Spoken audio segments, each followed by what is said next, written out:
obrigado, Sr. Presidente. Queria também cumprimentar os Srs. Deputados e o Sr. Secretário de Estado. Antes ainda de lhe colocar algumas questões, Sr. Secretário de Estado, não gostava de comentar algumas, quer das suas intervenções anteriores, quer daquilo que aqui já ouvimos, porque, verdade seja dita, agora vai falar a oposição, tendo em conta que até agora o que ouvimos foi satisfação, reconhecimentos, e aqui podemos dizer, tanto do PS, do PSD como do CDS, há aqui uma satisfação enorme por estarmos a trabalhar muito bem perante a Troika.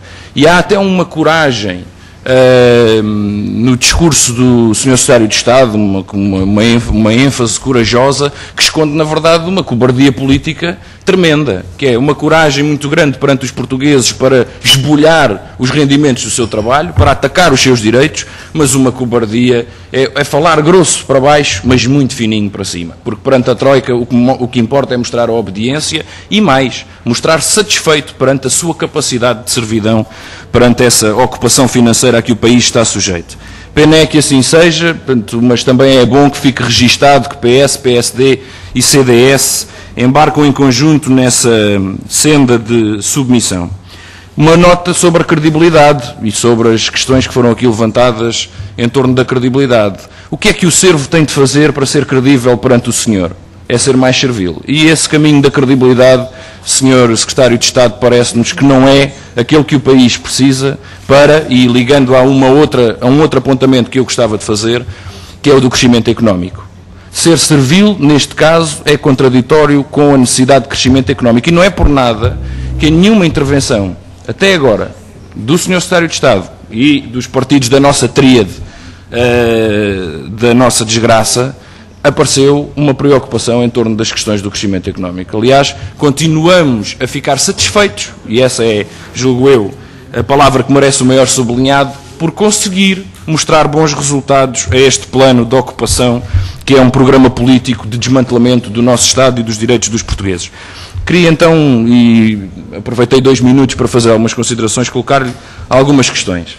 No dia 12 de agosto, tivemos a oportunidade de assistir a uma conferência de imprensa do Sr. Ministro das Finanças, seguida por minutos, separada por minutos, de uma conferência de imprensa dos representantes da tríade internacional da intervenção externa.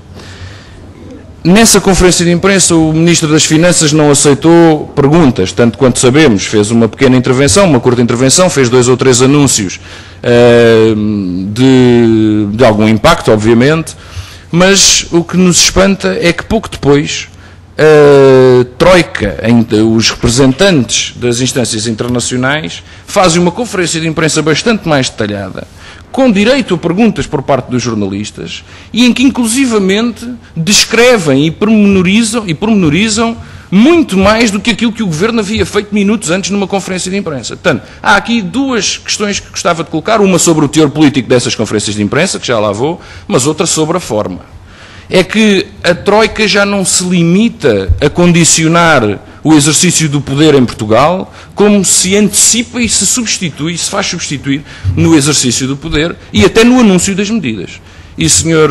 Secretário de Estado, isto é uma questão de forma, é certo, mas tem muito que se lhe diga, e gostava também de ouvir a posição do nosso Governo sobre esta substituição de que é alvo, nomeadamente no anúncio de medidas, e algumas delas de grande alcance, e até no anúncio da pormenorização de algumas questões que tinham sido anunciadas de forma muito vaga pelo Ministro das Finanças. Por exemplo, quanto ao tal desvio colossal, quem pormenoriza e precisa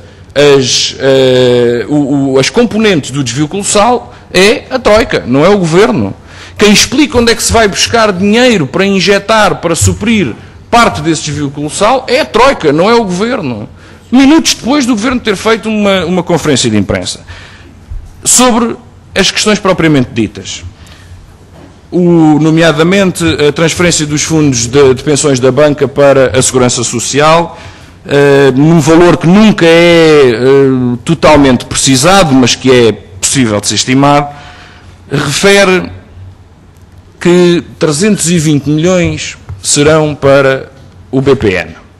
Serão para o BPN. Ora, tendo em conta os dados de que dispomos sobre o buraco que o BPN gera, de pouco mais de 2 mil milhões de euros, tendo em conta as transferências já previstas no orçamento de 2011, contas feitas, faltariam, de acordo com os dados do Governo, e mesmo com alguns dados que têm vindo a ser divulgados sobre esta matéria, faltariam 100 milhões de euros. Porquê deste fundo de pensões da banca, transferindo para a Segurança Social, serão 320 para o BPN? 320 milhões é significativamente superior a 100 milhões. Senhor Secretário de Estado, passando ainda sobre as medidas anunciadas, sobre o aumento do IVA no gás e na eletricidade, a antecipação dessa medida, gostava de perguntar ao Senhor Secretário de Estado se o seu Governo tem preparadas algumas medidas para equilibrar ou pelo menos comatar os impactos do aumento do IVA, nomeadamente no que toca a uma intervenção no controle da tarifa ou ao reequilíbrio da intervenção do Estado para garantir um abaixamento da tarifa, de forma a não se repercutir de forma tão pesada perante os portugueses o aumento do IVA no gás e na eletricidade. Até porque, nomeadamente nos apoios à produção de energias renováveis, havia por onde trabalhar para, de certa forma, minimizar o impacto deste aumento muito significativo do IVA sobre estes dois bens absolutamente incontornáveis na utilização dos portugueses e da indústria. Nós hoje fomos confrontados, ou ficámos a saber, que a Segurança Social teve uma perda de receita de 173 milhões de euros em relação ao período homólogo do ano passado. Ao mesmo tempo, a sua despesa diminui 2,3 milhões, tendo em conta também, obviamente, a quebra nos apoios sociais e os cortes nos apoios sociais, esses filhos da política de corte já do anterior Governo, é certo, mas que este Governo, ao que parece, não pretende emendar. Estamos diariamente a ser confrontados com perdas muito significativas e cortes muito significativos que afetam milhares e milhares de famílias. Mas o que gostava de lhe perguntar sobre esta matéria é, tendo em conta este cenário, tendo em conta a perda de receita da Segurança Social, já antes do anúncio e da concretização da baixa da taxa social única, como é que este Governo entende que numa fase de descapitalização tão acentuada da Segurança Social possamos aceitar que a taxa social única deve ser utilizada como uma forma de baixar os custos ou de aumentar a competitividade, como diz o Governo, aliás, e já agora era de certa forma bom que o Governo conseguisse demonstrar como é que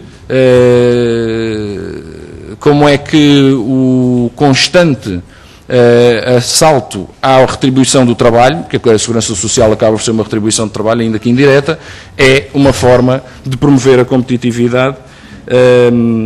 Senhor Secretário de Estado, tenho muito pouco tempo para terminar, gostava apenas de lhe perguntar ainda o seguinte: no plano, no memorando de entendimento, há um prazo para cumprir que se aproxima a passos largos, final de agosto. E no final de agosto comprometeu-se o Governo, nesse memorando de entendimento, a fazer uma avaliação rigorosa dos custos, da funcionalidade e dos objetivos das PPPs, das parcerias público-privadas. E da parte do PCP teríamos todo o interesse em conhecer qual é o estado de avanço desse estudo, quais são as conclusões preliminares, se for possível partilhar com esta Comissão, e se tenciona, de facto, cumprir o prazo de apresentar esse estudo até ao final de agosto. Tínhamos muito interesse em conhecer qual é o verdadeiro impacto nas contas públicas, qual é a funcionalidade e qual é a capacidade de cumprimento dos objetivos das parcerias público-privadas, tendo em conta o sumidouro que representam de dinheiros públicos.